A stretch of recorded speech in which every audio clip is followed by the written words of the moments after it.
the President please be seated.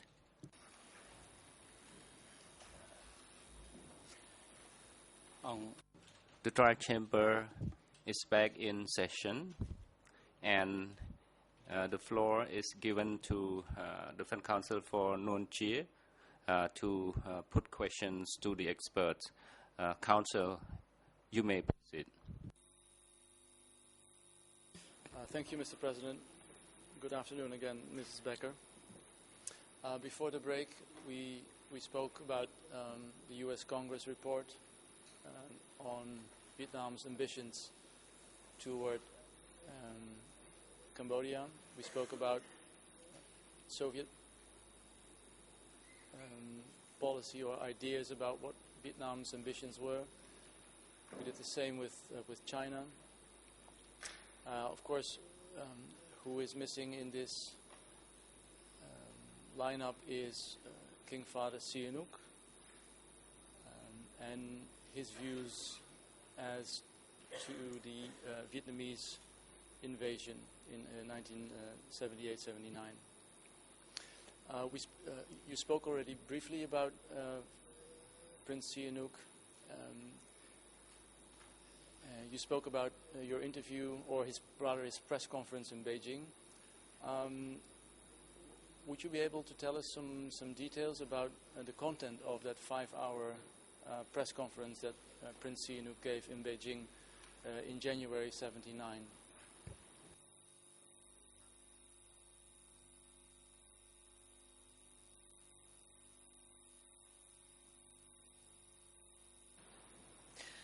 Yes, as I talked about it with the international prosecutor, it was a long interview. He explained what it was like to be in under house arrest, how his whole what he lived through during democratic Kampuchea.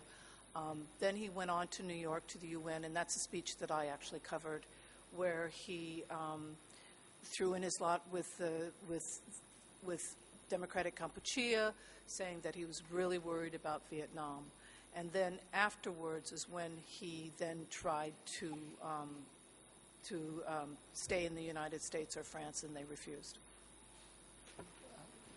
Thank you. My question as to his press conference in Beijing would more focus on his views on the Vietnamese invasion and what his opinion was, what had led to the Vietnamese invasion, and how it should be viewed in general.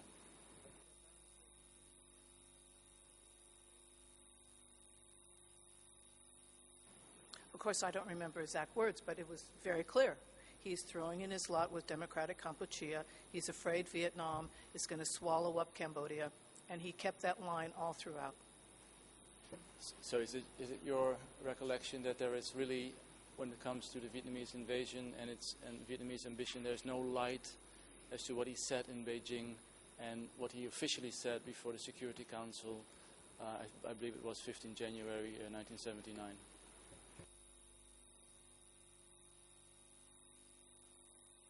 Not that I remember, no. Do you remember the exact words of his speech? Maybe I could help you a little bit. He compared the invasion of Vietnam of DK as the invasion of Nazi Germany of Poland. Do you remember that?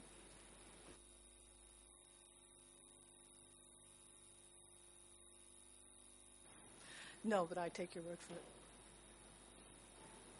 And that he used, he was using the example of a big boa constrictor being Vietnam slowly swallowing up Kampuchea. Do you remember him saying that?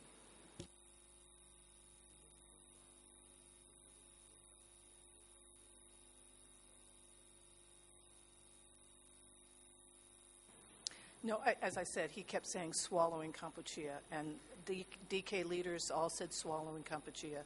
So yes, that was the line.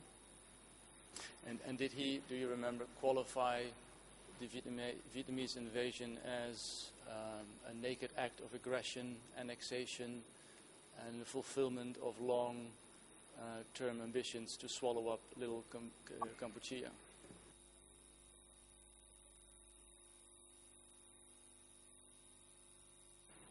Absolutely. It was standard speech for the next couple of years. Absolutely.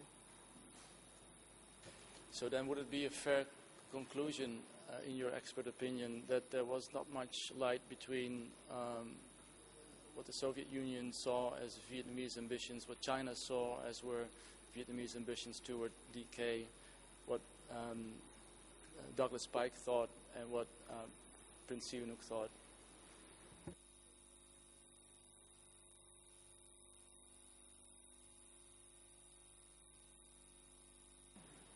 The Soviet Union and China did not agree on Vietnam's ambitions. And the United, you had the Soviet Union, and I don't think that Douglas Pike is particularly a relevant issue, but I would definitely disagree with you that Soviet Union and China agreed on what Vietnam was up to. Okay. Now let's talk a little bit, if that's okay with you, about Vietnam itself. We talked about its ambitions or its policy toward DK or Cambodia in general. What would you be able to tell us something about the regime post 30 April 75 in the unified Vietnam, led by Le Duan or Le Yun, as I understand you have to pronounce it in Khmer?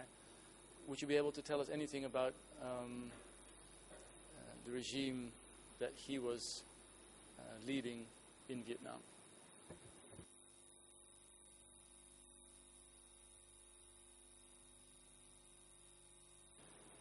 That's a big subject. You mean how they were unifying it? I don't know where to begin. I agree with you. It's a very big subject. But let me focus on, for instance, its policy toward the Soviet Union. Would it be fair to say that Le Duan was a Stalinist and a close follower of the Brezhnev doctrine?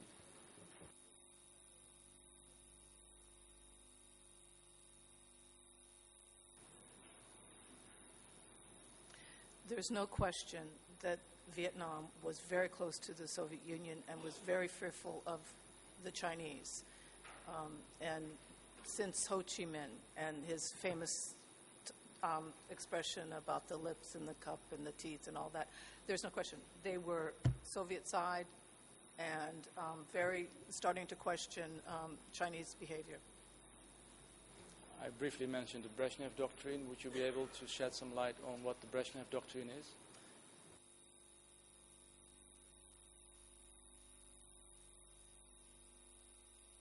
In what regard? Excuse me, especially in regard as to what should happen to socialist countries that would not stay in ideological line with Soviet Union. Think of Czechoslovakia and maybe think of Afghanistan a year later, 79.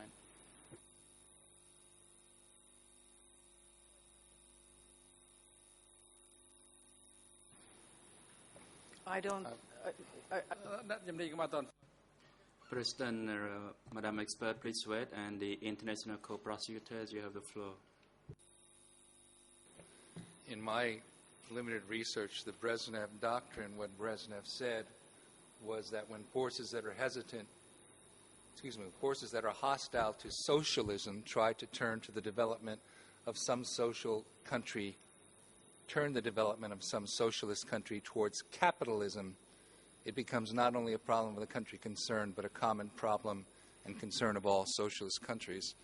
And I just want to make sure that Council has the same understanding that Brezhnev was talking about a country turning towards capitalism.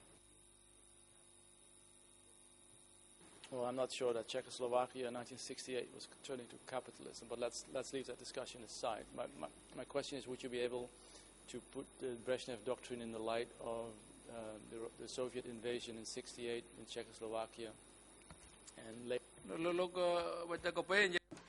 President, Council Kope, could you speak more louder because your voice could not be heard by the interpreter? They already put two of those piles to put the microphone closer to me. I will speak louder. That's, I suppose, the only solution. So again, would you be able, better like this? Would you be able to put the Brezhnev Doctrine or explain it, taking Czechoslovakia 68, Afghanistan 79 into the consideration, and discuss the Brezhnev Doctrine, and of course especially how Vietnam was related to that doctrine?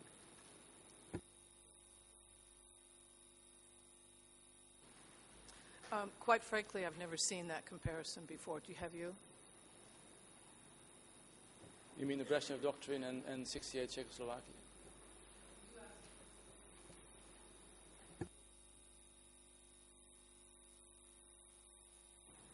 No, you asked me if and maybe I misunderstood your question. You said the Brezhnev Doctrine as it applied to Czechoslovakia, Afghanistan, etc. How does that affect Vietnam and Cambodia?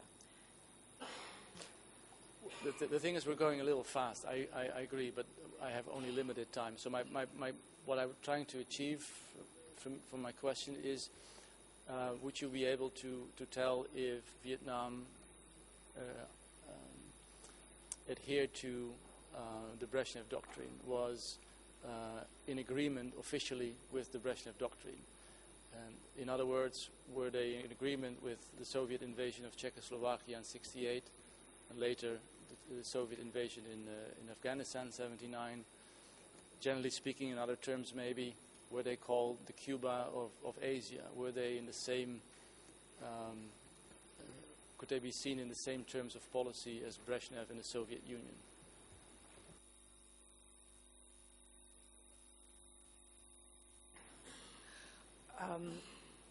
Given this, I've not seen this comparison before, but in 68, Vietnam was so involved with the war, I'm not sure that they would say one way or the other.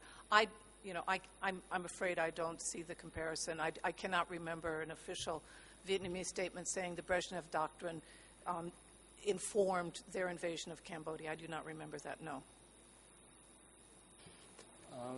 Are you aware of Soviet advice to Vietnam to do with DK Czechoslovakia, same thing to do with DK as the Soviet Union did with Czechoslovakia in 1968?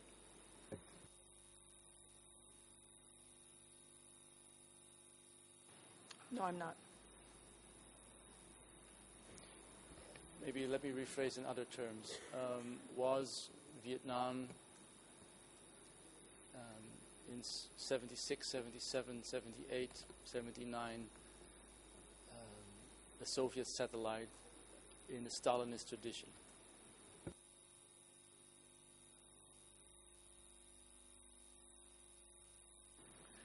I would never have called Vietnam a Soviet satellite, no. But you have read Stephen Morris's book. It will be difficult to find the exact quote, but that is basically his understanding of Vietnam versus the Soviet Union. Would you agree with that?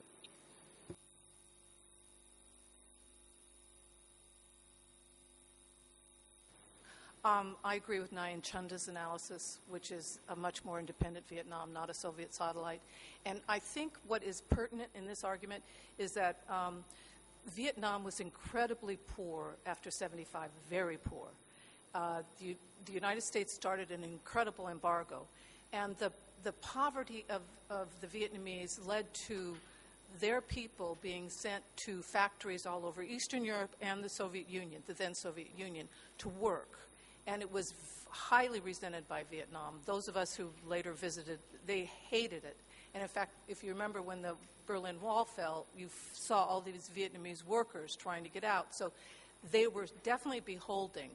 They were so poor, they had to pay back all that debt with sending their workers out. And this was known, this was publicly known, but that I don't think meant that they were satellites. It meant that they were very poor and they had to do that. Would you agree with me that Nyan Chanda was not able to use Soviet archives as opposed to Morris, who was able to access material in the Soviet archives?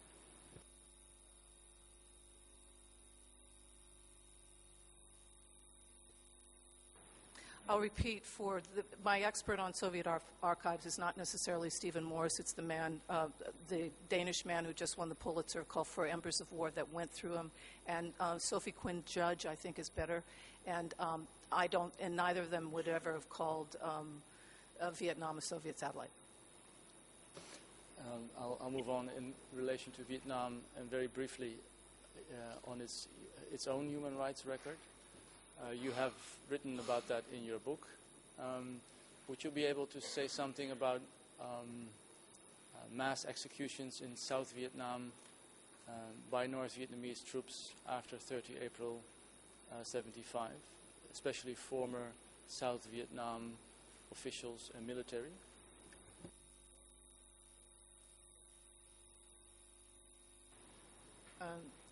There's no question their human rights record was abysmal. I can't say that I know of exact reports on the number of executions and so on and so forth, but that may be the fact that the government's still in power and you have no access to them. So I'm not alone on that one, but no one is defending Vietnam's human rights record. And just to finish that topic, of course, we all remember the million-plus boat refugees, ethnic Chinese who were expelled from Vietnam. Would you be able to say one or two sentences about that? Yes, and I actually reported on all that in both sections.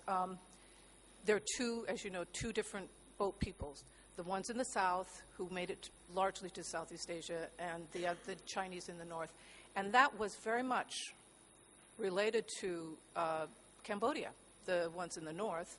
The ethnic Chinese became very suspect by the Vietnamese because the Vietnamese thought the Chinese were behind their war with Cambodia. And they, even though the ethnic Chinese had been completely supportive of the communists, they were driven out. A lot went to Hong Kong. And it was another one of the tragedies in this horrible war.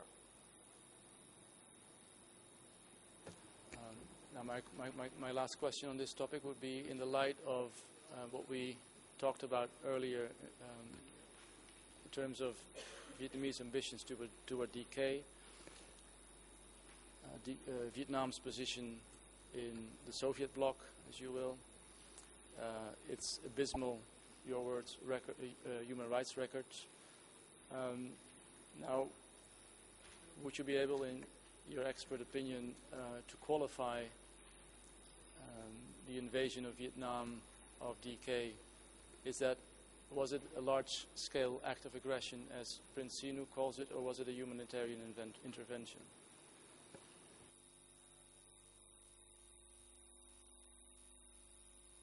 Did you say humanitarian? Yes, I did.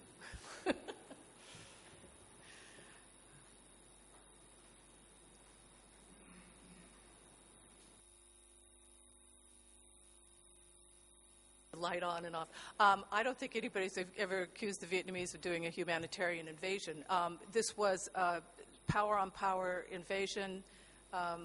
As you know, I think the Cambodians overstretched with their small little border war. They had no idea the Vietnamese would come back as quick as they had. The humanitarian was stuck on at the end when they tried to get the UN to support them.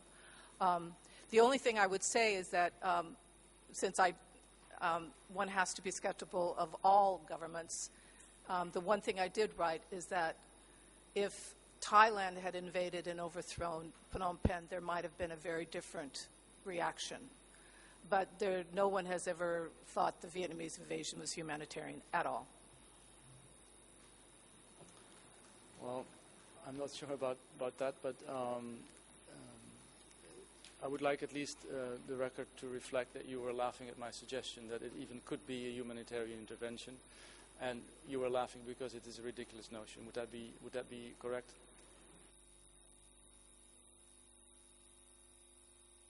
I laughed because I've never heard it before.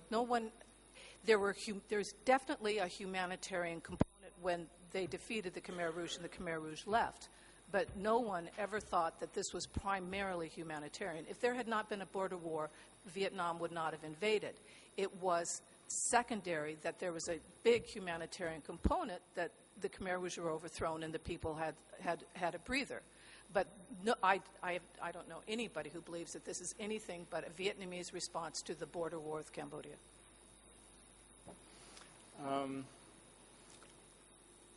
You just gave a very interesting answer to my question. At least part of your answer was interesting to me. And that is the following. You said that Vietnam pushed the Khmer Rouge out, kicked the Khmer Rouge out, or beat the Khmer Rouge in similar terms. But isn't it true that the government that was installed, all members of that government were in fact former Khmer Rouge? And to expand on that, Prince Sihanouk called the leader of that newly installed government a pitiful puppet of the Vietnamese. So I'm a little bit lost when you say that the Khmer Rouge was expelled. There was just another faction of the Khmer Rouge in power as of 7 January 1979. Would you agree?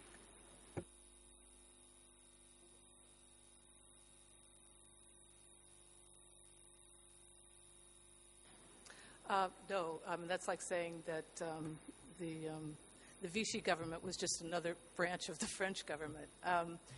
Hun Sen, Hang Simrin, they were a front for the Vietnamese. Everybody wrote that. It was clear. They were not part of democratic Kampuchea anymore.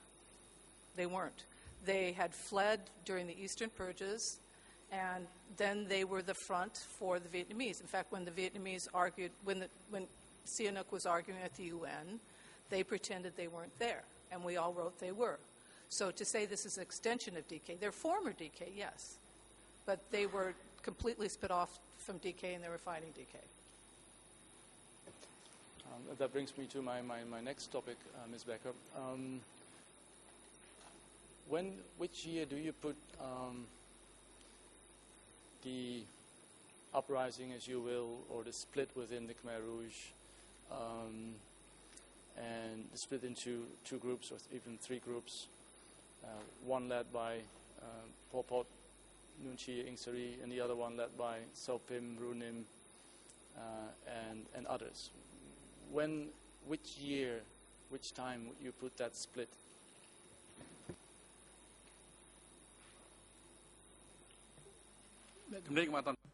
President, Madam Expert, please wait, and the International Co-Prosecutors, you have the floor. Your Honor, the question presumes all kinds of facts that the witness has not testified to. The question presumes, obviously counsel would like to presume this, that there was a conspiracy between various members, Ross Nim, Sao Pim, etc. If counsel wishes to ask the witness whether that was the case, that's fine. But he shouldn't ask her a question presuming facts that there is no evidence from this witness about. I'll be happy to move back a little bit. Would you be able to tell us something about the rebellion or the split within the Khmer Rouge before the Vietnamese came? Sao Pim, Ru Nim, they were mentioned earlier. One committed suicide in 78 June, and the other one was executed. Would you be able to say something more in general terms about them?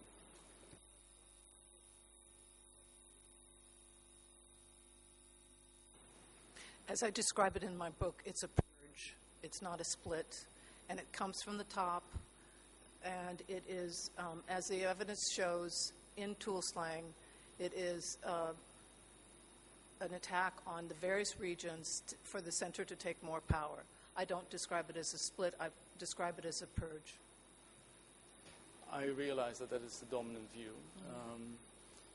Of course, this will be a topic in this trial, whether that is an actual accurate view. But if I use your words and call it purge, a purge implies that the other side thinks that the other side is betraying. Now, when do you think the betrayal for which purges were apparently necessary started? When did Sao Pim and Runim start opposing DK's policy?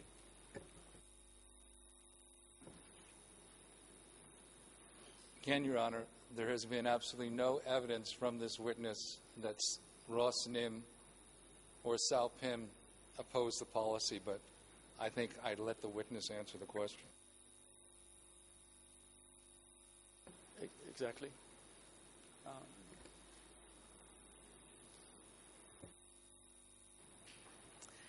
The evidence shows that the center began purging the regions in 1977.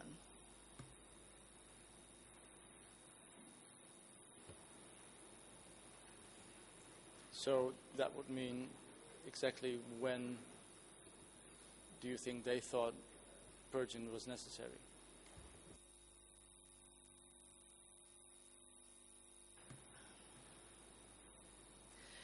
The records show that they, it's in such detail, I don't even know where to begin, but it just became a snowball, and they started to see, you see it switch in the confessions where they see the enemy no longer necessarily as CIA or KGB, but they now see it as Vietnam. And that's when that's sort of 77, and that's the way I would date it. There is no, unless you have it, I don't remember major policy divisions that were cited. It was a general sense of traitor, the betrayal, but it was one side had all the power and did all the killing, and the other side was, the center had the power, did the purging, and they went systematically through the different regions. I would like to show or to read to you an excerpt from a book, which is the follow-up of a documentary film, which was used as evidence very often in the first trial. It's a book called Behind the Killing Fields from Ted Sambat and Gina Chon. Is it correct that you said earlier that you know this book, or do you know only the film?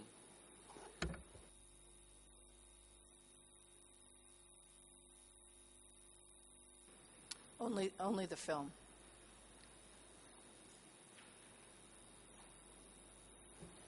Mr. President, with your leave, I would like to quote from this book.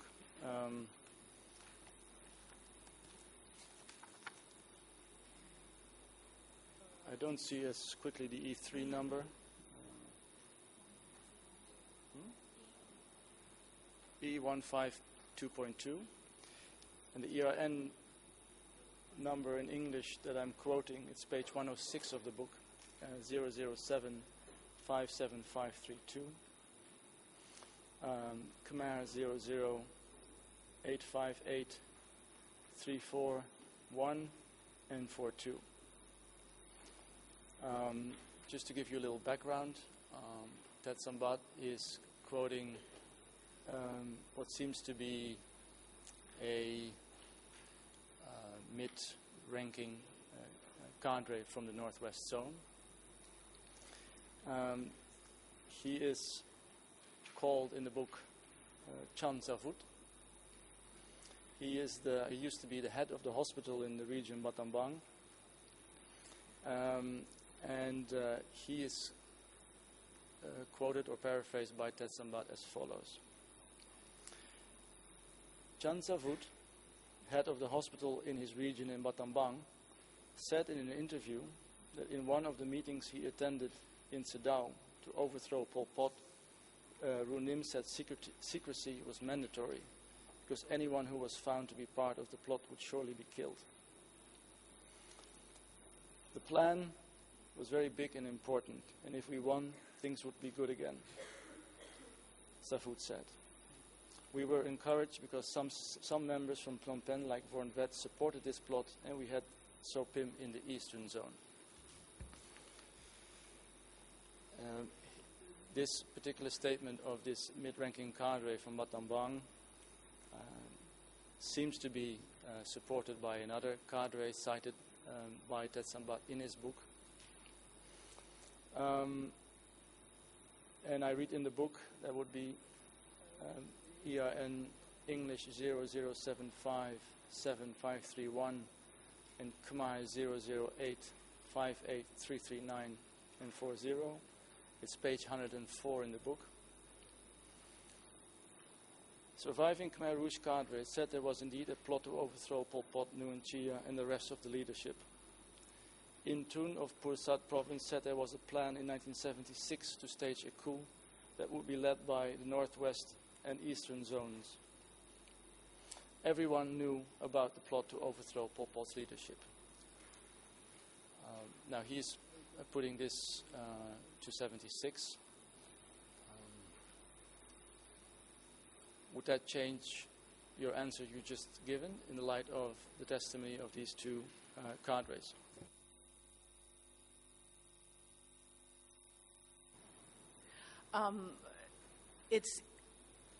I know Sambat. I know when he did these interviews.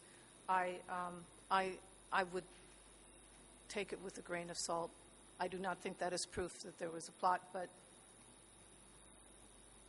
would you be able to expand why you would take that with a grain of salt?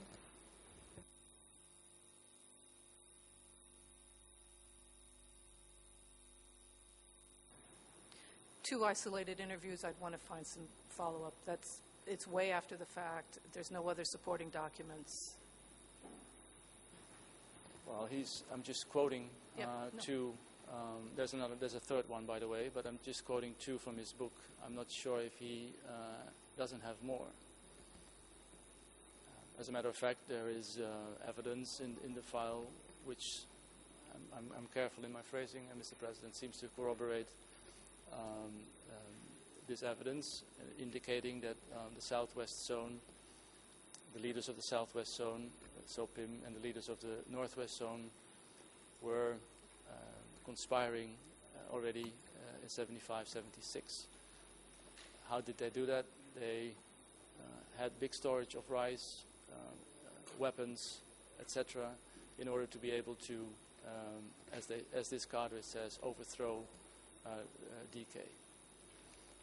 Again, my reaction as to what your opinion would be, or your reaction would be rather.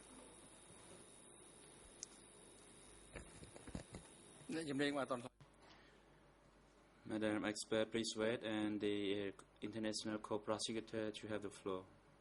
Your Honor, that misstates the evidence in the case file. I know exactly what counsel is referring to. We've made a submission to the court, and that grossly misstates the facts. It's not for counsel to ask, I think, the witness to evaluate evidence that hopefully the chamber will hear in the future.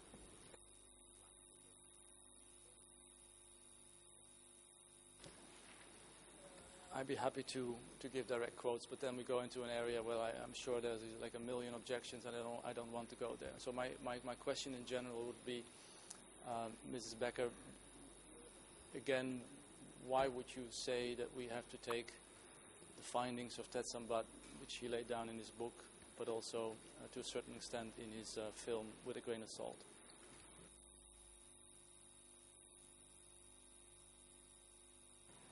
Because that's the line of the DK leadership, and that's what all these people were forced to confess. It is exactly what you read in Tuolslang archives. This is not new. This is, you spend time in the Tuolslang archives, and every single one of them was accused of this. You know. That's correct. They're not saying something which is new. However, they are people who apparently, as I understand the book correctly, were not in Tuolslang and say this voluntarily. So, I mean, I can see your point when you say you have to be careful with interpreting confessions of S21, although there's many arguments to be made about that. But these seem to be cadres who have not been in S21 and are apparently speaking freely to Ted Sambat.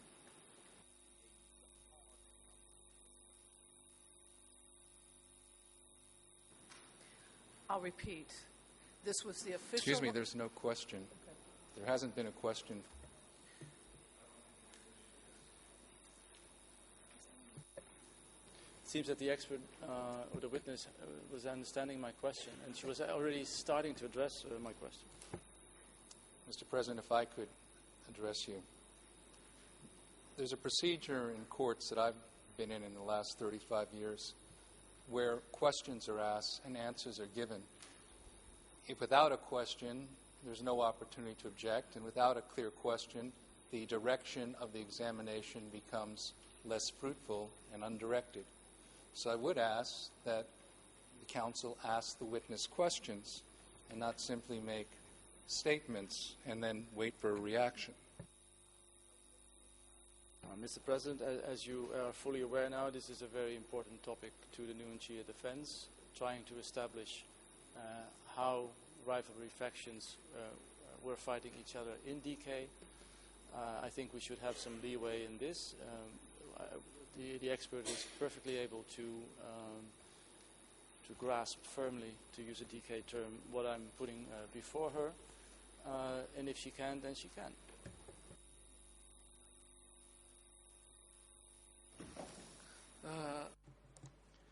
President, although the expert is capable of responding to your question, the process of question and answer session shall follow what has been the practice in this court. For that reason, please tailor your questions accordingly so that you can get proper responses from the expert in ascertaining the truth in this case. I'll do it differently, Mrs. Becker. Allow me to put it to you that the rebellion led by Runim and Salpim already started in 75, 76 and was a full-blown rebellion. Is that correct, or am I completely wrong?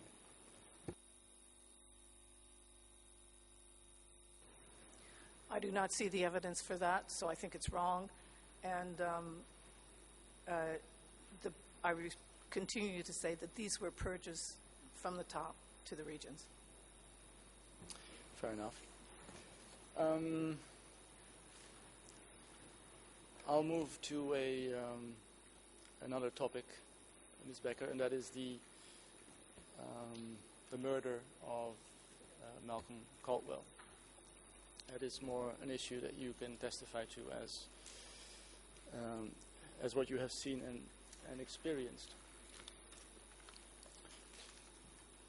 And I would like to take you to the same document that I used, that I referenced to give you quotes from Richard Dutman. He's also in that same report that I gave you quotes about, giving his views on that night, on what happened.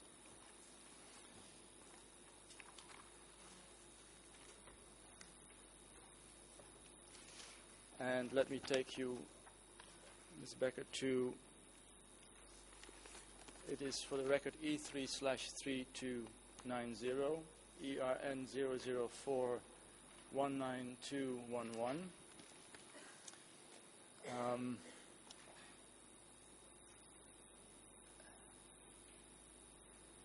I quote as follows: "The third Westerner in the party, Malcolm Caldwell, 47, an economist who specialized in Southeast Asia, did not make it through this ordeal. He was shot to death. The three of us were targets of a terrorist attack, an apparent effort to embarrass the government of Cambodia."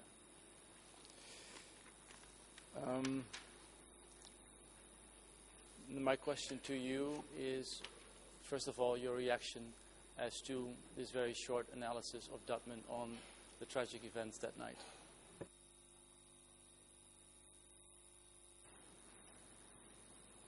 I don't understand what you're asking. I'll expand. You, in your book, have given a possible theory as to the why of the killing of Malcolm Caldwell.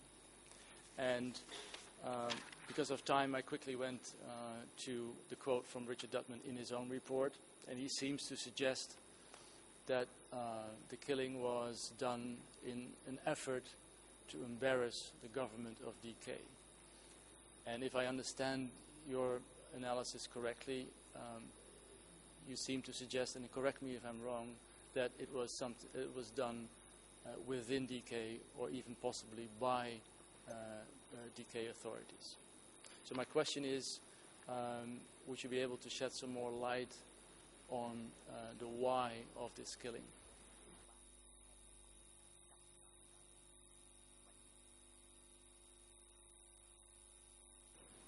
Dick doesn't suggest foreigners, does he?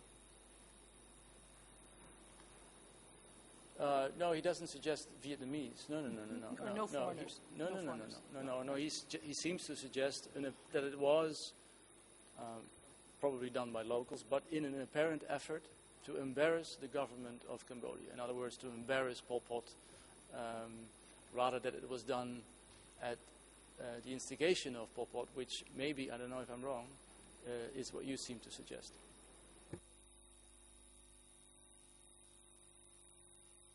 No, I didn't suggest that at all.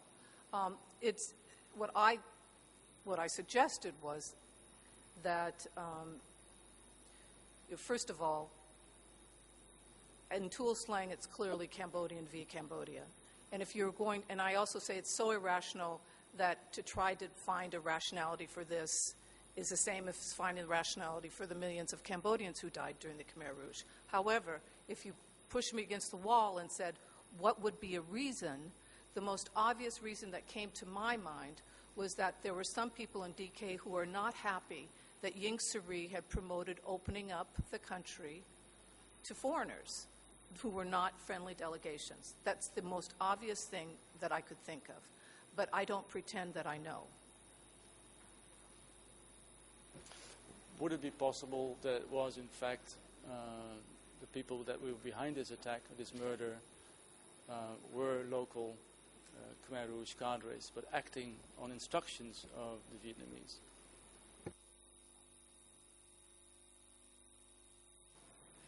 If I were the Vietnamese and I had those cadres who could infiltrate in Phnom Penh, I would not go after us. There are far better targets to go after. That's why it doesn't make sense. Why us? It's speculation, but in your expert opinion, would it be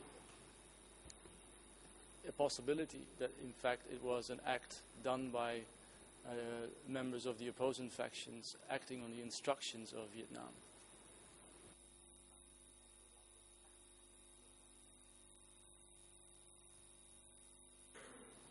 I think I've answered that question. That's a huge stretch, and I don't see it. Very well. I would like to go to another topic. That's the use of propaganda by Vietnam. We talked about the use of propaganda by DK extensively. But now I would like to go to a passage in the report of Douglas Pike to U.S. Congress.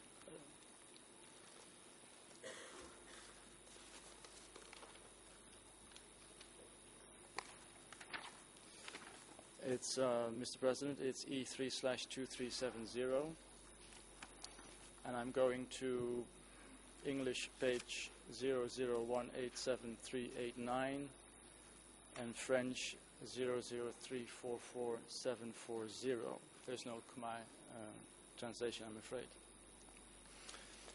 So Douglas Pike is writing in his report about the use of propaganda by Vietnam following the cutting off of the diplomatic relations between DK and Vietnam end of 1977. And I quote him as follows. Both sides hurl grisly atrocity charges, dismembering children and hurling pieces of their bodies into burning huts, extracting the livers of wounded to be eaten, tearing fetuses from women's wombs, raping, butchering entire families, sacking pagodas, looting hospitals and schools.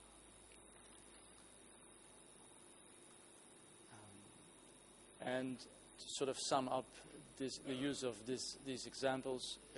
Douglas Pike writes in his report, and I quote again, as follows: both sides make bids for world public opinion, the Vietnamese far more skillfully than the Cambodians. Now, he seems to suggest that Vietnam, in order to discredit DK, organized a huge propaganda campaign exaggerating the human rights abuses that there were undoubtedly happening, but they were exaggerating by giving these outrageous examples. I interpret his report as like that. Would you be able to give a reaction on his view?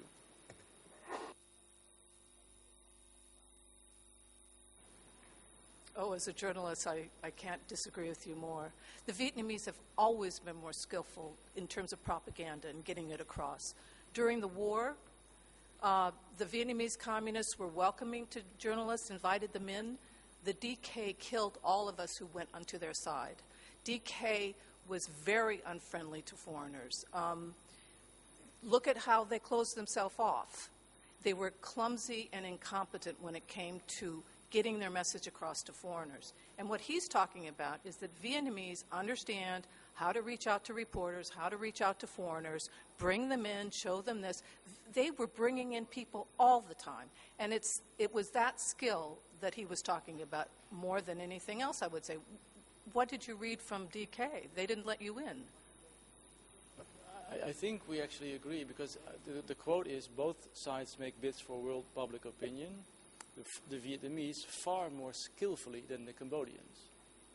So he seems to suggest that both started the propaganda campaign, only the Vietnamese were much more skillful in their propaganda campaign.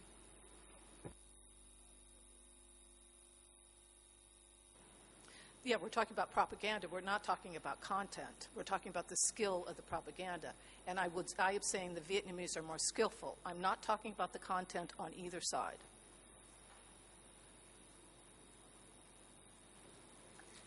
But propaganda is, per definition, in these terms, about the content. He seems to suggest, and I'm not sure if that is correct, but I would like to have your opinion. He seems to suggest that Vietnam did a very skillful job in exaggerating or portraying very gruesome stories about what happened in DK. Would you agree with that or not at all? No, I don't think that's what he's saying. There was the grisly stories about the DK were coming from refugee camps. And the refugees were telling their stories. And I don't think there's equivalent. I don't know that he's saying there's equivalency. I'm saying one is more. I can hear him say one is more skillful than the other, but I don't hear him saying there's equivalency. No.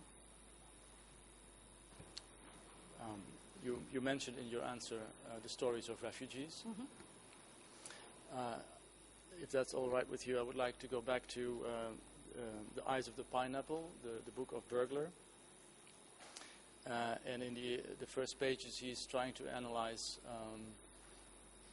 how the refugee stories should be interpreted. Also in the light of what Vickery has written about that. And I would like to give you a quote from his book.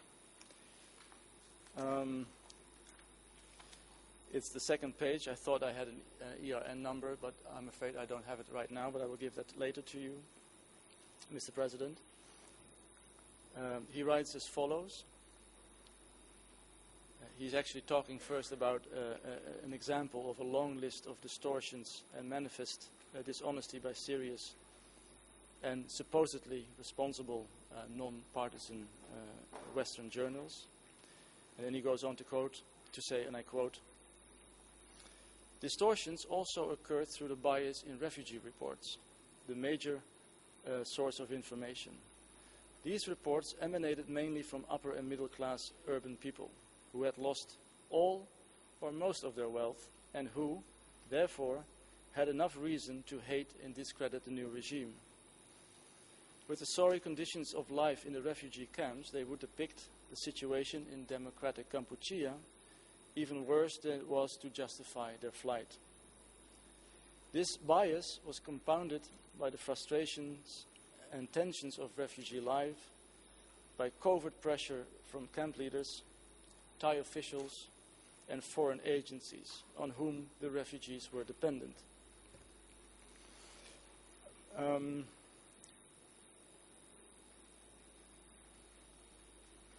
By homesickness and the refugees' accounts with each telling.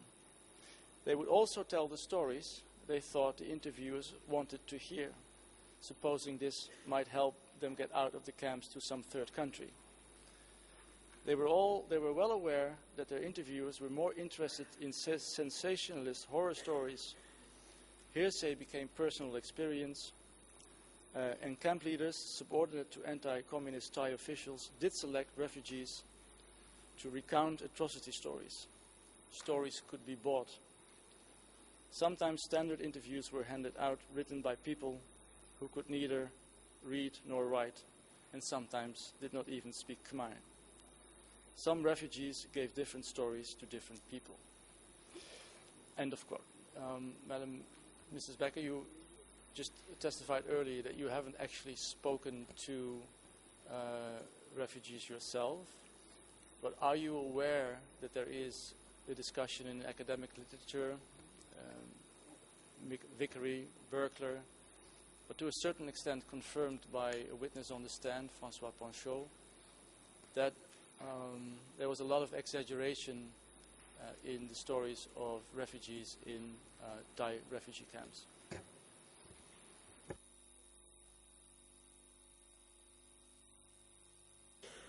I didn't say President, Madam Expert, please wait. And the International Lead Co-Lawyer for Civil Parties, you have the floor. Merci, Monsieur. Thank you, Mr. President. In order to properly follow the question, could Council give us references? He's talking of records that we don't have. He talks of Panchaud's testimony. We are unable to follow him closely because we do not know the basis on which he is asking these questions to the expert. In any case, I have the ERN number now, Mr. President. It's 01002125. It's document E307/5.2.17. Forget about Panchaud, forget about Vickery. My question is, Ms. Becker, your reaction to the quote from Berkler as to the reliability in general of refugee stories.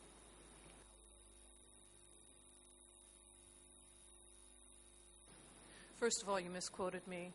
I only said in that particular instance I had not gone to Thailand to talk to refugees. I did before I went to Democratic Kampuchea, and I also interviewed refugees when they got to the United States. So I did not say I had never at all, on the contrary. Of course, you always treat refugee stories with care and caution, and you do all kinds of due diligence. That's not in debate. And as I wrote in my book, there was many instances where you had to be careful and look at it. For instance, when they said anybody wearing a pair of glasses was killed. That's an example. You question them, and you find pretty soon it's not wearing glasses, it's someone who's considered an intellectual. And then pretty soon you find out where, but you have to be careful. There's no question. I don't think that's at issue at all. To be careful doesn't mean that you think they're liars. So I disagree. I do not think the refugees were liars. I think most of us did use care and caution, and I think my profession is better than you just described it. The point of my reading the quote to you wasn't saying that refugees are liars, but that you have to be very careful with assessing the value, the proper value, if you will, of their testimony. But you came up with stories of refugees in the light of my question as to the propaganda, the use of propaganda by Vietnam and then by its puppet government of atrocities, mass atrocities. So my question is, in relation to those two things, on the one hand, exaggeration of atrocities, and on the other hand, being careful with interpreting stories of refugees. My question is, would you agree that in order to be able to assess whether there is a deliberate effort of exaggerating the mass atrocities, the stories of refugees are not relevant in order to determine that?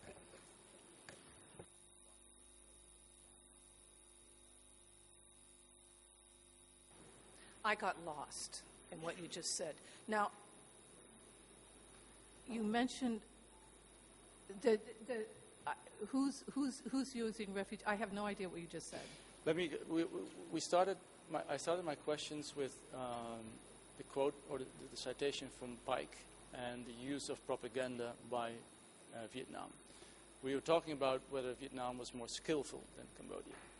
And then you said, that is very true, but you have to look at the content. Because the content is actually true. And in order to back up your answer, you were referring to refugee stories. And then I sort of countered you, but yes, you have to realize refugees are not always telling the truth. So I suppose I come back to my original question. Did Vietnam and its installed government use propaganda means to exaggerate stories of mass atrocities in DK?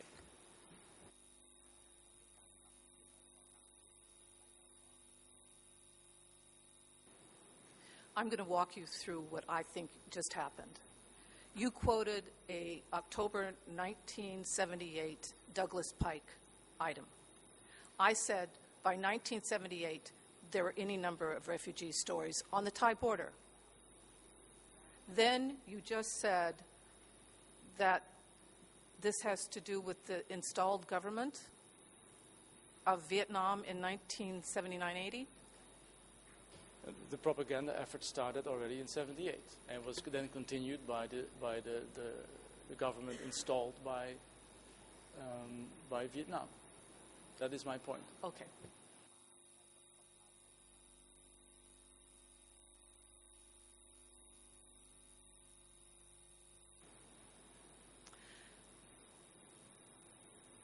When you... Okay. It's a very dizzying thing you just did, but when journalists were finally all allowed to come into Cambodia under the Vietnamese occupation and they opened the doors, they didn't have to say a boo word. It was the first time it was opened up. So propaganda as making things up, no, I'm not going to agree with you on that one. I mean, tool slang was there. The records were there. That's what's being used in this trial. Yeah, but we're talking tool slang is something different than as to what happened in cooperatives. The story about killing people because they had glasses, killing people because, for whatever reason, is something different than tool slang.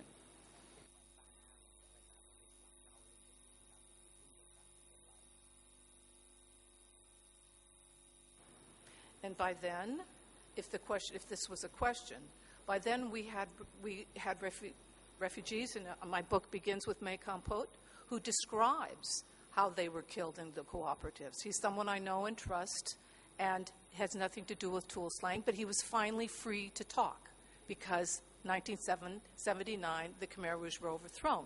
So we're talking about a whole country where people could leave, and without any propaganda or whatever, I could be thankful that Compote was alive and that I could talk to him.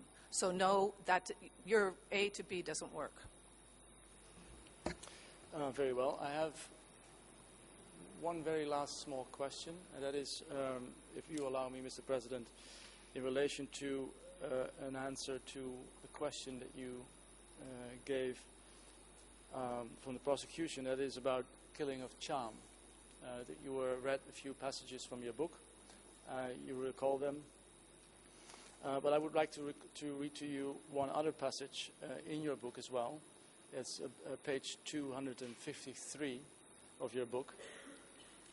And that would be document E3/20, ERN's English 00237958, Khmer 00232334, and French 00438511.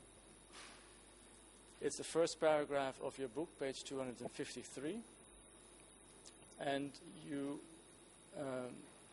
wrote there as follows, and I quote, "One of the greatest concentrations of charms was in the eastern zone. So Pim, leader of that zone, had a reputation for disciplining his cadre and preventing unnecessary bloodshed, but he showed no mercy towards the charms. Just as the Eastern Zone had complied with the party's orders to suppress the Khmer communists returning from Vietnam during the war, so the Eastern Zone complied with the pogrom against the charms." Is it your opinion that the killings of the charms were mainly done by the Eastern Zone troops under the leadership of So Pim?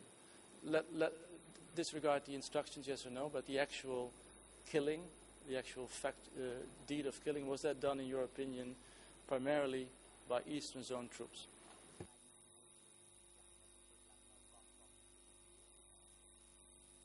It's just as I've written it.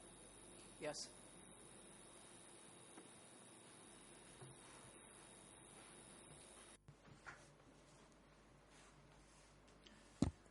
President, today's proceeding has now come to an end, and we will resume it tomorrow. That is Wednesday, 11th February 2015, starting from 9 o'clock.